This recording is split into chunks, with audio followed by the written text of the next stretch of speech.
أشهد أن محمدًا رسول الله.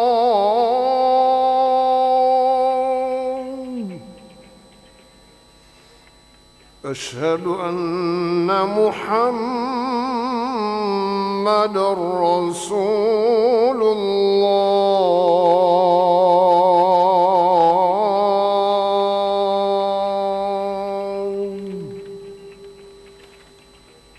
حي على الصلاة.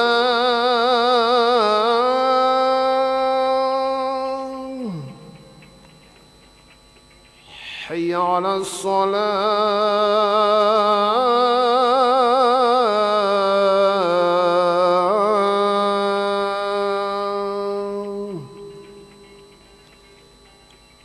حي على الفلاح.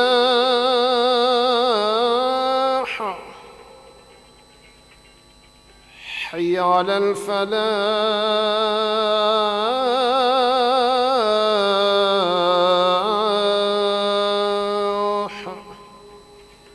الله أكبر الله أكبر.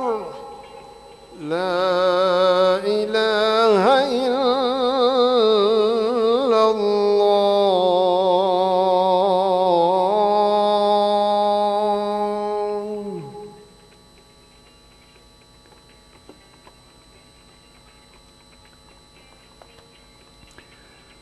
الحمد لله نحمده سبحانه وتعالى ونستعينه ونستهديه ونستغفره ونعوذ بالله من شرور أنفسنا ومن سيئات أعمالنا.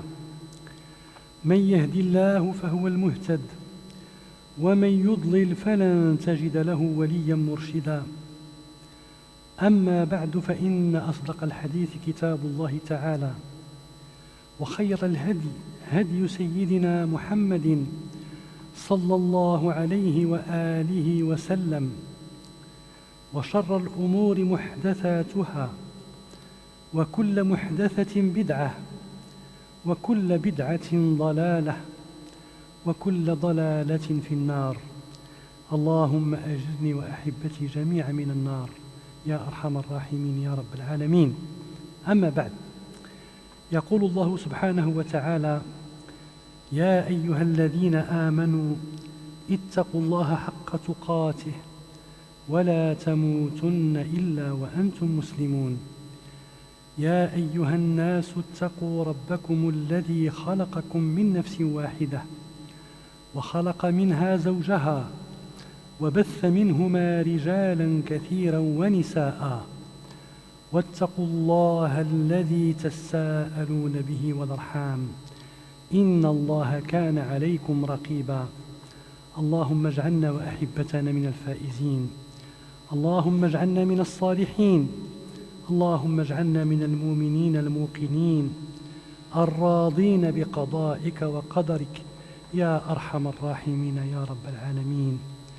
اللهم لا تجعل في جمعنا هذا محروما ولا تجعل منا شقيا ولا محروما يا أرحم الراحمين. اجعلنا جميعا من المرحومين يا أرحم الراحمين. Donc, chères sœurs, chers frères, nous sommes toujours en confinement. Notre mosquée est toujours fermée, mais nous transmettons ce prêche à travers la radio, à travers notre page Facebook de la Grande Mosquée. Ici, les employés de la mosquée, nous dépassons le nombre de 12. Nous pouvons faire notre prière, bien sûr, ici. Mais les gens qui nous écoutent à travers Internet ou à travers la radio nous écoutent, Inch'Allah, avec attention. Et puis, après le prêche, qu'ils fassent la prière, 4 unités de prière, Inch'Allah, comme un dhuhr. Donc c'est un rappel pour que notre prière soit acceptée par Dieu, Azza wa Jal. Jazakumullahu kulla khair. Nous sommes en train de vivre ces moments qui sont difficiles. Cette pandémie dans laquelle nous vivons, elle est en train de faire un ravage. Et il y a des gens qui commencent à avoir des pensées négatives par rapport à ce qui nous arrive et qui peuvent avoir des pensées négatives aussi par rapport au destin, par rapport au décret de Dieu subhanahu wa ta'ala. D'après un dernier sondage, le nombre de personnes qui sont tombées en dépression, il avoisine les 30%. Nous pensons surtout aux personnes âgées qui sont seules, qui sont dans leur foyer, qui sont dans leur chambre, qui avaient l'habitude de venir à la mosquée, d'être accompagnés spirituellement par le Coran, par le dhikr, par la présence avec Dieu subhanahu wa ta'ala.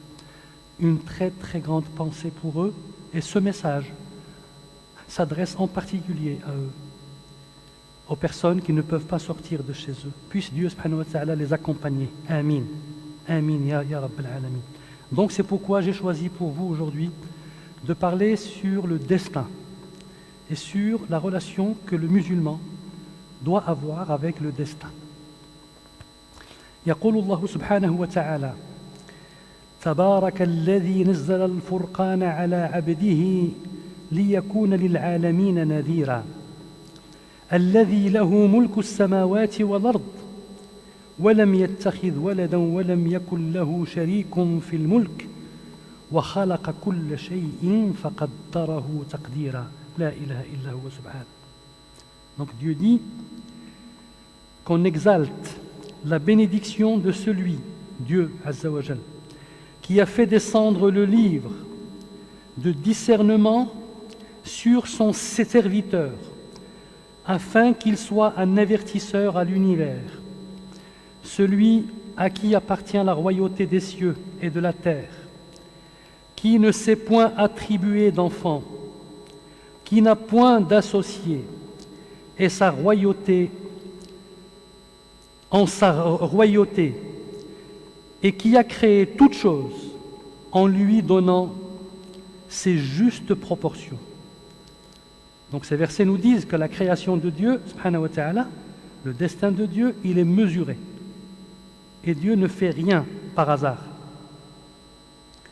Dans un autre verset, Dieu dit Azza wa Jal, Bismillah ar-Rahman ar-Rahim, Inna kulla shay'in khalaqnahu biqadar وما أمرنا إلا واحدة كلمح بالبصر ولقد أهلكنا أشياعكم فهل من مدكر وكل شيء فعلوه في الزبر وكل صغير وكبير مستطر. الكل مكتوب عند الله سبحانه وتعالى. Donc Dieu dit subhanahu, nous avons créé toutes choses avec mesure. Et notre ordre est une seule parole. Il est prompt comme un clin d'œil. En effet, nous avons fait périr des peuples semblables à vous. Donc Dieu nous parle des anciennes civilisations qui existaient et qui ont rempli la terre, comme la civilisation pharaonique, par exemple. Combien elle était élevée. Et à la fin, elle a péri, donc elle est partie. Et Dieu nous donne cette parabole. Il nous dit, nous avons fait périr des peuples semblables avant à vous. Y a-t-il quelqu'un pour s'en souvenir? Et tout ce qu'ils ont fait est mentionné dans les registres. Tout est écrit auprès de Dieu, Azza wa Jal. Et tout fait, petit ou grand, est consigné. Ça veut dire Dieu ne laisse personne. Tout est bien écrit, tout est bien enregistré, tout est bien décrété. Donc celui qui fait du bien, il va être écrit, celui qui fait du mal va être écrit. Mais tout ce qu'on va faire sera écrit par Dieu subhanahu wa ta'ala. وفي آية أخرى يقول الله عز وجل الله يعلم ما تحمل كل أنثى وما تغيض الأرحام وما تزداد وكل شيء عنده بمقدار عالم الغيب والشهادة الكبير المتعال سواء منكم من أسر القول ومن جهر به ومن هو مستخف بالليل وسارب بالنهار. يعني أنك تظهر الأمر أو تخفيه لا يغير ذلك عند الله شيء سبحانه، لا يغير ذلك عند الله شيء، بل كل شيء عنده بمقدار محسوب.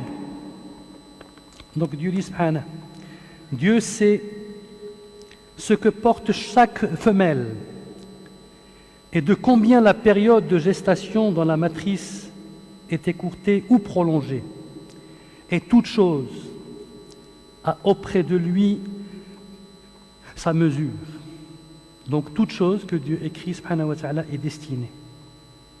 Nous allons bien sûr avoir des versets qui peuvent, dans leur apparence, être peut-être contradictoires et qui ont été l'objet de plusieurs discussions dans l'histoire de l'islam et qui ont fait naître dans l'islam des groupes dogmatiques hérétiques,